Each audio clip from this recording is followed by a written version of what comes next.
to another episode of the Cellcast. Shorts! Joining me today is a man who just wanted a single cookie. Welcome, Aaron.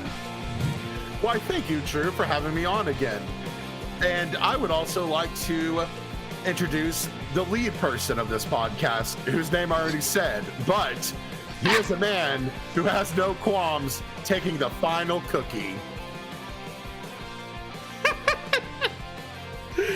It's the final cookie. Yeah, that goes real well with drop and roll playing in the background. So yes, today, as y'all know, because I don't remember which one of these episodes is going first, Jacob decided he needed to get married, and I'm giving him some time off. And depending on when this goes, this is either after he's the wedding, or while we're down in Houston at a bachelor party, or maybe I'm just on the ocean somewhere. Who knows? So, yeah, that's what's going on. That's why you don't hear Jacob. So, yeah, he'll be back soon, or I'll be back soon. You're definitely doing a good job of maintaining your sanity. You'd be amazed how much of a vacation I think we might both need. But yeah, why don't we just go ahead and jump into the short that we are reviewing tonight? If I've got this timed when the music's going to stop. Very close. All right, there we go. The following is a spoiler-filled review for the short Snack Attack. Listener discretion is advised. So, yeah, this was written and directed by Andrew Caldelago, and if I mispronounced your name, sir, I apologize. And I'm probably going to mispronounce the name of the only cast member in this, too, Montserrat Espadale. Okay, here's a stupid question I have for everyone involved. I can pronounce Japanese names pretty dang well, but Spanish names or Italian names that should be closer to my language, I can't do jack squat. What's wrong with me? Well, we did say shorts, so I don't know if we have enough time to go into that, Drew. Fair enough. It's just a question that crossed my mind with these names that apparently should be closer to my own language, and I can't pronounce. And I'm not fairly certain I'm not pronouncing them right. Do you know what's wild? I have a different name than both of the ones that you did. See, I pulled mine off of IMDb, so. Okay, I pulled mine off of YouTube. Like the one that had the most views, I figured this was the guy who maybe either producer or shared it. His name is, and I actually looked up how to pronounce his last name phonetically, so I didn't sound incompetent or because that's pretty much what I did. His name, the name I found was Eduardo Verostegui. Okay, and so I don't know, but hey, one of these three people is responsible for this short. I'm assuming IMDb's got it right, just because they've had it right more times than not. But you never know. I have been wrong before. I will be wrong again. Yeah. But yeah, this short was released by Metanoia Films. The summary for this: waiting to board the train, an old lady just wants to eat her cookies in peace. But hijinks ensue when a teenager on the platform next to her seems intent on sharing them too. And the only trivia I've got for this is that when zoomed in on the boy's phone, it is seen that his mom is asking him what he is doing. The boy has responded, just messing with this old lady. However, he is not messing with the old lady. The old lady realizes on the train that she was taking the boy's cookies, and the boy nicely gave them to her. That was the only trivia I could find for this. That's really funny. Why don't we go into our first likes? What's your first like, Aaron? My first like is how determined this grandma is to get her cookies. Oh, because, yeah. you know, when she goes to the vending machine that gets snagged, as has probably happened to every single person listening at least once. Yeah. It's always annoying because it's like, no, I'm not trying to break the machine, Kevin. I'm trying to get my Cheetos unlodged. Yeah, Kevin. You know? So, yeah, Kevin. There's always a Kevin. Apologies to anyone to listen to this podcast named Kevin. Yeah, the third Ghidorah head's just not happy with you right now. Okay. Also, as a brief aside, I don't know who's in charge of keeping that vending machine filled, but there may have been a slight oversight. Might have been, yes. One pack of somebody did not make it to that place in time to refill that snack machine. In fairness, that train station was pretty empty. But anyway, so the pack of cookies gets snagged, and she is trying to bang on it. You know, she's a little old lady. She's 2'3", I think, probably. Mm-hmm. Like, she's so tiny. Like the hobbits can look down at her, which is wild. Yeah. So she walks away in frustration, and then with one final bout of adamancy, she runs in and just clobbers the machine with her shoulder, and it dislodges the cookies, to which she gleefully takes and puts into her purse and then heads outside to sit at the bench. So yeah, I think my first like is like just the tenacity of this old woman. Yeah. It does give you a good idea as to what this woman's willing to put up with just for a couple of cookies. Indeed. That she paid for. Yes. So my first like for this actually is, I would say, the character designs of the old lady and the kid. They are two different kind of. You see this kind of thing all the time with comedy duos, where the tall guy and the short guy, except this time it's the tall kid and a short woman. Yeah, and they're able to bounce off of each other in just these cookies like so well. Though normally I think the tall guy is the smart one and the short one's the comedic one, and it seems to be like the other way around. Maybe, I don't know. I may have that backwards. But yeah, I just love the character designs on this and how instantly you know what's going on, even if they obviously don't. So yeah, that's my first like, is the character designs. That's a good like. And just to comment, I also like the character designs quite a bit. They're very catching. It's good use of color and good shapes all throughout.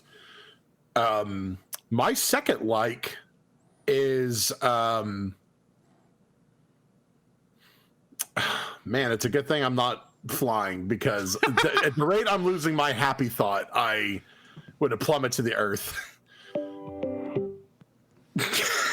Sorry, I realized my Bluetooth speaker was on.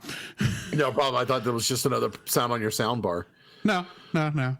So the second thing I like about this is, even though like there are papers and like on the phone you can see it's in English, when she goes to berate the teenager for taking one of her cookies, what she thinks is one of her cookies, you know, he's got his rock music playing in his ear, and she's just gibberishing, like speaking gibberish at him. So I like how they kind of, even though there is like English written on the papers and all that, they made this short to kind of speak in, to kind of transcend language, because everyone understands the situation. It's very easy to understand. The perceived scenario is this woman set her cookies down and she'd had one, and then this young teenager just started stealing her cookies, until you actually figure out what the twist is, or the twist is revealed of this short. So I do like how it's transcending language to kind of tell a more situational story that doesn't really require words to communicate what's going on. Yeah, my second like for this, and this is going to sound like totally off the wall, but I like that it's a train station and not a bus station, because I like trains, and it was just nice to see. Being here in America, we don't have a lot of train stations, and I know this sounds stupid, but I just like that that was a train she was getting on instead of a bus. It just felt different for me. Yeah, no, I agree. Trains are great. They're definitely, we don't use them near as much as America as other countries do. Yeah, and I have opinions on that, but I do want to travel by train sometime somewhere, because I heard it is a fun experience. I heard it can be a little bit more costly, but like the experience is worth it. So I have, at least on Amtrak, ridden from Basically, it was a 2-hour trip because it was from Mineola to Dallas. Okay, and back. And that was kind of a fun 2 hours, but it would have been faster overall for me to just drive, because not because the train wasn't going fast enough, but because we got held up like so many times waiting for other trains. Yeah. Because the Amtrak does not have priority when it gets out of its little short windows. But can you imagine being the person that has to coordinate all that train traffic? That is why they use a computer. One slight oversight. Yeah, but man, I mean, computers can make mistakes, right? Oh, yeah, I agree. Hey, you know the phrase, to err is human, and to really foul up requires a computer. Sorry, let me be PC here. By that, I mean personal computer. Well, I mean, it's going to be a mainframe, so... Right. I was going to say it made a mistake. Instead of a mistake, it made a miscalculation. Yeah, miscalculation is probably a better term, but either way... The BPC. I was supposed to blurt that out more cohesively. Dude, no worries. I'm only okay at comedy. Just okay. No worries, dude. But what's your third like for this? So my third like is... There's an obvious theme to this episode, or to this short, and that being that appearances aren't everything. Mm-hmm. So when and now understand, the woman is older. She just knocked the crud out of herself, shoulder checking the vending machine. Yeah. So, and she's already, again, old. So her mental faculties may not be what they once were. Now, they didn't do anything to convey this in the show, but like, if you think about just the progression of life and mental faculties as you age, she, for some reason, did not realize that when she grabbed that pack of cookies that was sitting on the bench, they were not hers. They were, in fact, the teenager that was sitting next to her. So, but even before she sat down, she took one look at the teenager and had like a negative reaction to him, saying like, oh, here's a hooligan. I mean, he had a mohawk and all that. Otherwise, he didn't really look too bad. He was just, just a kid being young. So you think throughout the whole thing that, this guy's just stealing her cookies, like taking advantage of her being an elder. And no, in fact, she made a mistake and did not. It was taking his cookies, and he was even kind enough when she was protesting him taking the last one, he even broke it in half and split it with her. Yeah. And her reaction to that was to crush that piece he gave her, that half, into crumbs, and then like drop it right on the bench next to him. Mm-hmm. So in a way, like from the guy's perspective, like he was giving her a lot of grace and being really patient with her. And then she gets in and sits down, gets her ticket punched. And because she got her ticket punched, she had to open her purse. And when she opened her purse, she was like, oh my God, here are my cookies. And then everything replayed. And then like a rewind. And then it's like, oh, she was taking his cookies. I like his initial reaction when he took one. It's like he made that gesture, like he was like, okay, I guess this is happening. Yeah. So I really like it. Well, I mean, we've both, I think, probably been in that situation where an older person is assuming we're going to do something, and then we have no idea what they want, and then we kind of try to placate them, and it doesn't work, Right. And yeah, I kind of get that's the feeling he had at that point. It's like, I'm trying to do whatever it is you want, lady, but whatever. Yeah, like I'm hungry too. You're not the only one. These are my cookies, so yeah. Exactly. So I like how the underlying message is appearances aren't everything, and sometimes the situation is not what you think it is, and it kind of, I think it teaches you, or at least it showed me, hey, maybe I need to slow down and be more aware of my environment sometimes, and my own have self-awareness. So yeah, that's my third like. I mean, my third like is kind of on the same line, because it really does feel like, this feels like it's actually based a little on a true story, maybe from the kid's point of view. I don't know. It feels like maybe the animator on this must have been like sitting waiting to get on his train one day, and he was eating something from a snack, and an old woman absolutely wanted his snack for whatever reason, whether she understood it was his or thought it was hers or not, I don't know. But it kind of, you could just feel that frustration kind of from his point of view. And even though, and I think I'm reading a little into it, but the fact that he does it from her point of view, where, because that's the only way you're going to get any she's going to get any comeuppance in this. The fact that she stole his cookies, despite the fact she thought he was stealing her cookies. And admittedly, when you're first watching that, before you understand that twist, you're going, dude, what are you doing? Those are her cookies. And so he played that misinformation, I thought, very well between these two characters. Yeah, there's a lot of misdirection. Yeah, and the fact that he even had the kid wave back to her on the train after she had crumbled the cookie in his face. It's like, yeah, fine, whatever. See you later, lady. And she throws that window screen down. She gets her ticket punched, sees it's her cookies. She opens it up and then kind of waves back. It's like, yeah, I'm the idiot here. An idiot's the nice word I'm using for this podcast. Sure. I think I get the spirit of what you were saying. Yeah. I think you understand. And also, it feels very likely that a scenario like this has happened to at least one set of people in the world. At some point in time, there is so there is so much friction between all the generations today, and that's kind of what they're showing here. But the fact that they kind of reconcile at the end, I thought was kind of a nice breath of fresh air, and not just people get angry at each other at the end of the conflict. Right. It was innocent. It was an innocent little short about appearances aren't everything, and to be more aware of your environment. And sometimes kindness comes from a place you did not expect. Exactly. So before we get into our dislikes, I am going to play the bumpers right quick and pay some bills. And then on the other side, we will get to talking about what we don't like about this. This podcast is a proud member of Culture Box. Whether you enjoy geeky reviews, comedy, or original fiction, you can open up the Culture Box and find something excellent for your soul. Point your web browser to culturebox.media. This week, we suggest checking out Stunning and Brave.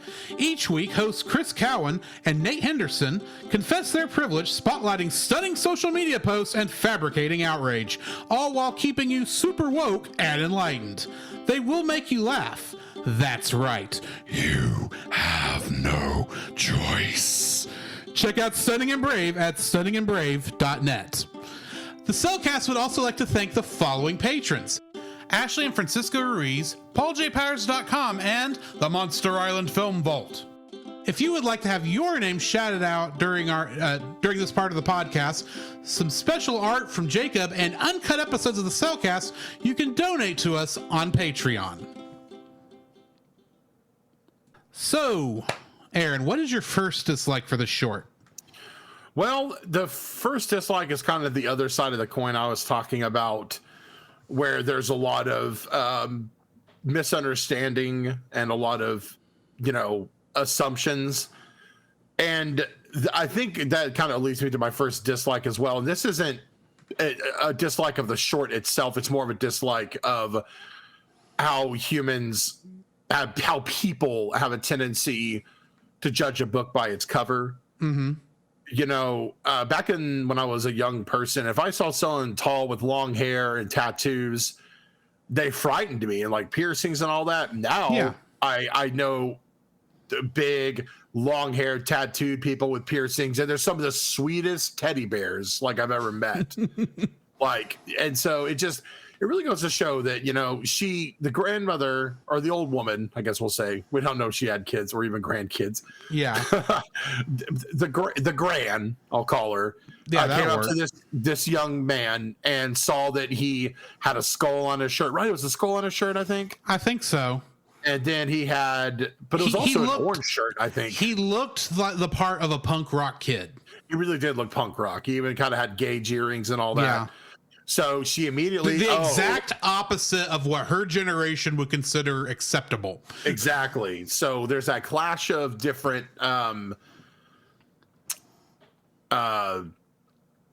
generations. Wow. And, you know, she had assumptions about it. And he, even though she started stealing his cookies, he, you know, was kind enough to not really berate her for it. He did, you know, tug of war for that last one, but then still felt bad and cracked it half and gave her half, even though it was his cookies that he purchased. So yeah, my dislike is that sometimes people make false assumptions about their surroundings and their peers.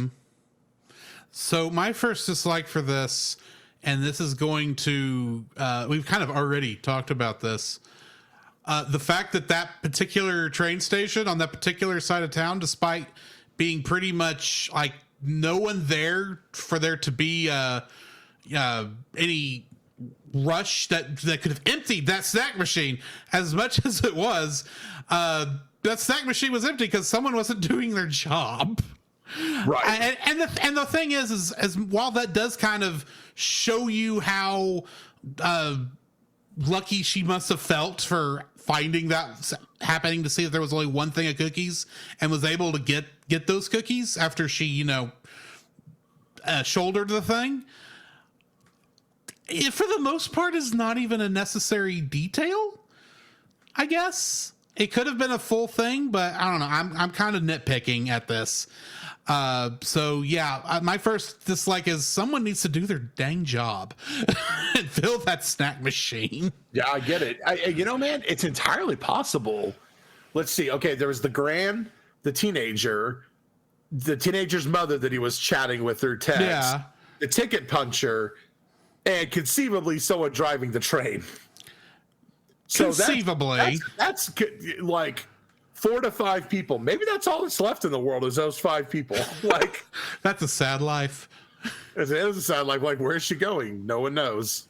It's like Last Man on Earth type shenanigans. Just a small town grandma. She took the midnight train going anywhere. Flawless. Yeah, flawless. We'll say completely nailed it. Go to American Idol now. You got this. Please. I could sing circles around Simon Cowell. What a grumpy Gus he is. Yeah. What's your second dislike? My second dislike, man, the short's really good. I think it's anything I can think of is going to be a nitpick. And this is not the first time on these we've had to nitpick, so don't feel bad. Yeah, no, I feel like I've nitpicked a couple of times on here from the previous episodes that I've been on. So, let's see. I think it'd have been probably nice to have at least a few more people and there, maybe like a ticket attendant or like a mother and a son. Or just some crowd. Yeah, or a dog, you know, like laying you down. Well, I'm trying to think of, because this feels like it was probably a student assignment when this was made. Like maybe it was their final exam piece project, and I could see maybe with limited resources not being able to do like a pet or something like that. But I could see maybe like.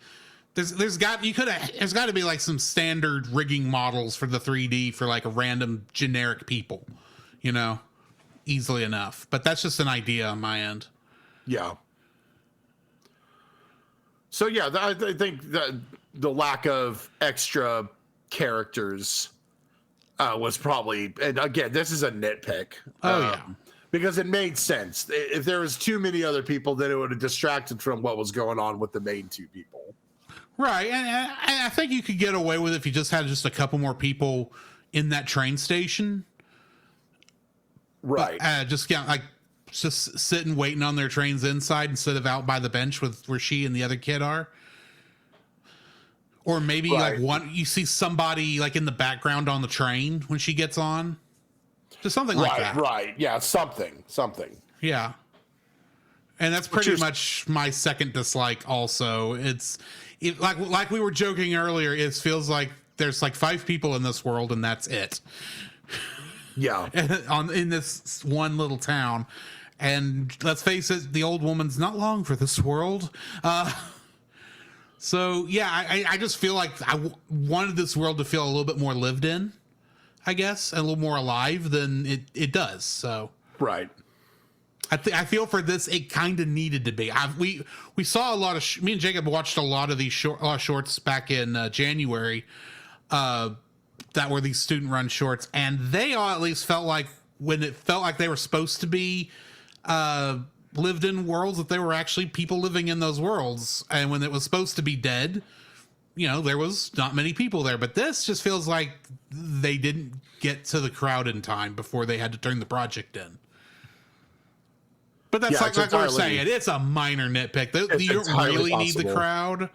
It's just, it would feel nice if you're in a big city, it should feel like it's a full city. Well, even a small town would conceivably, yeah. So if they had just made it a little bit more lived in, I think it would have been. If you want to even do it even cheaper, just put sound effects of cars passing. Oh, yeah.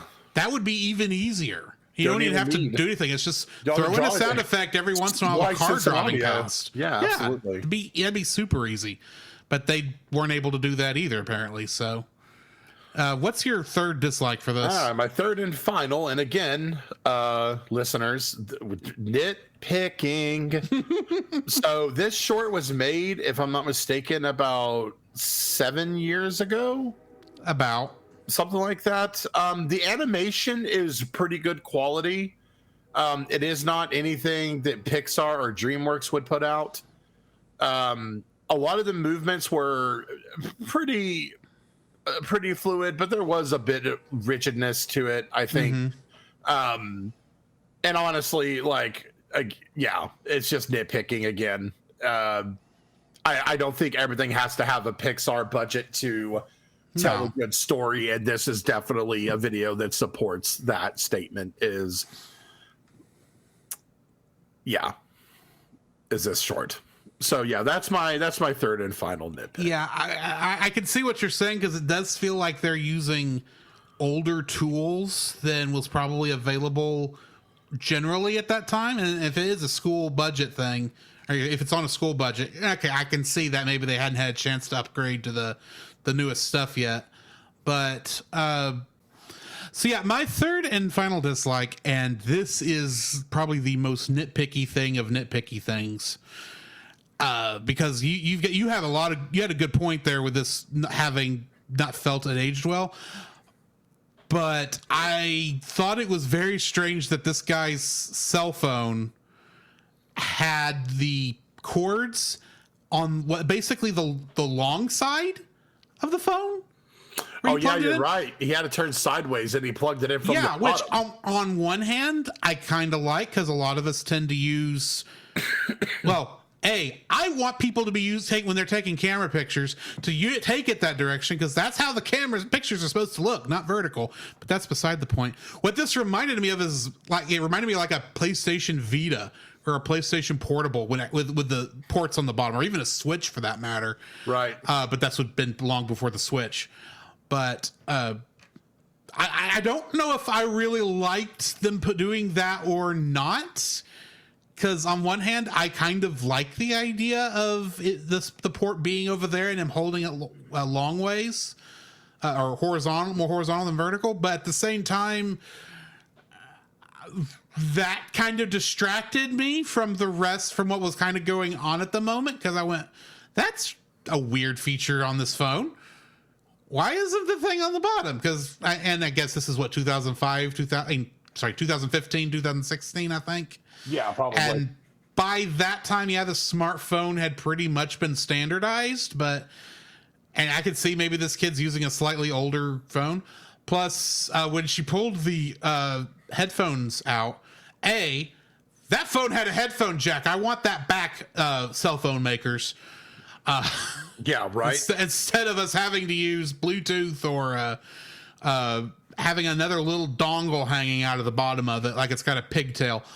But the thing is, I remember having phones like that when you unplug it, and immediately should have started playing the music over the speaker, and it doesn't. And I'm going, that's odd. Because granted, I know they don't want to pay for any licensed music because this is a student film probably, but I don't know. It just threw me there for a second. His cell phone is not like going to make or break this short in any way, shape, or form. I'm actually just trying to come up with a third dislike, if we're being honest. No, I understand. That is going to be my third and final dislike for this short. I was having to reach deep inside my quiver of negativity.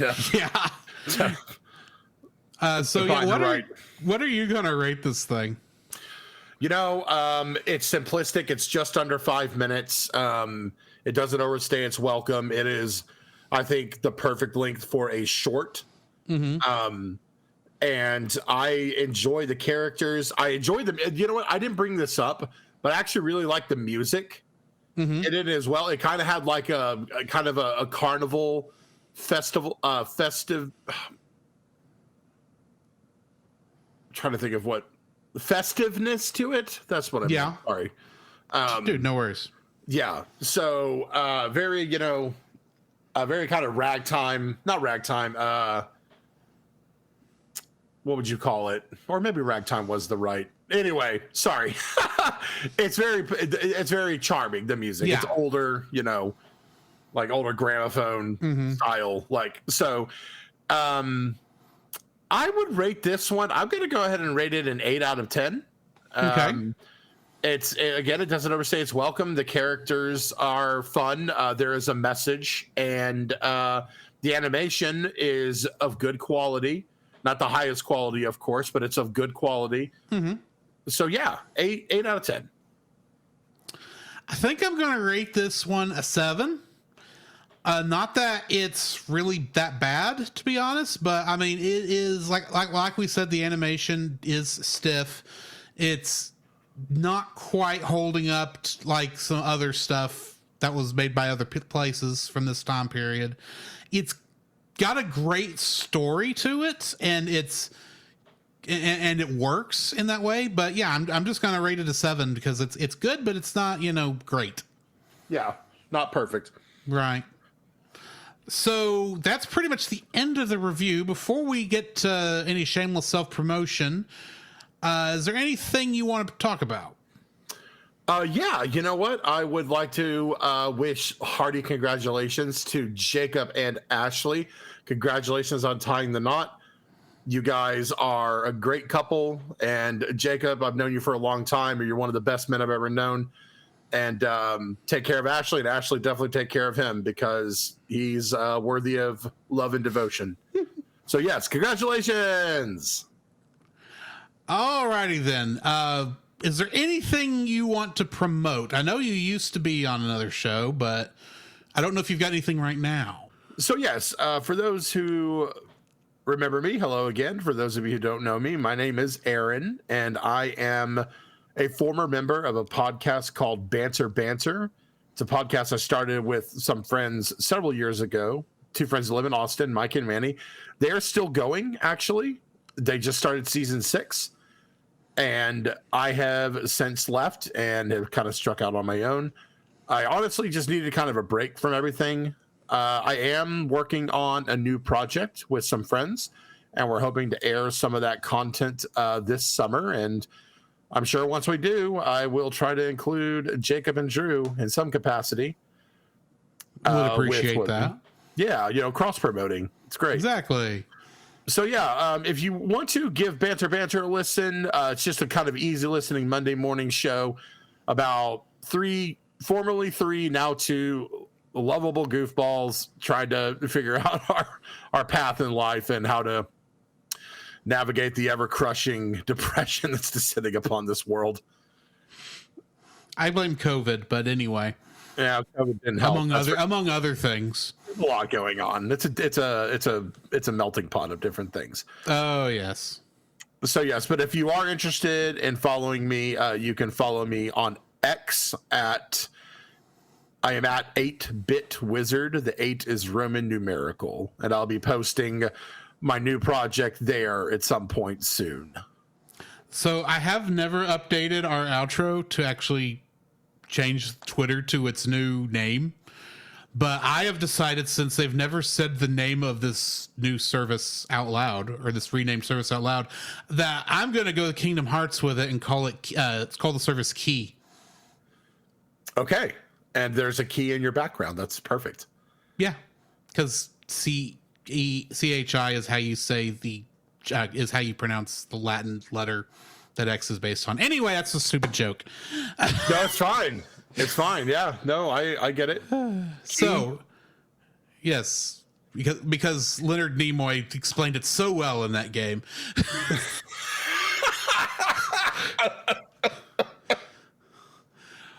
Anyway, this has been Drew. This has been Aaron. And we'll catch you in the next frame. You can follow Jacob on his Facebook at Jacob B. Heron. His Facebook page, Jacob's Daily Art Corner, where he tries to draw each and every day. His Instagram at Jacob B. Heron. His Twitter at Jacob Heron. And his Letterboxd at Jacob Heron. You can find Drew on Facebook at Drew Dodgen.